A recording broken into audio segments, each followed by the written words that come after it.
Hello everyone. Today we talk about how to fix the app of Promova.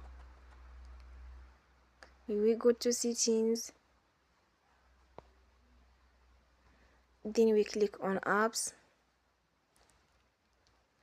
After that we search the app Promova and we click.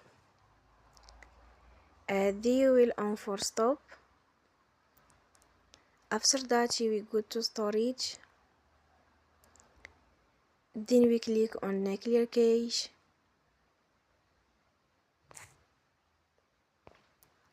In the end, turn your phone and you will recharge your phone again. Don't forget to support us by like and subscribe. See you next time and thank you for watching.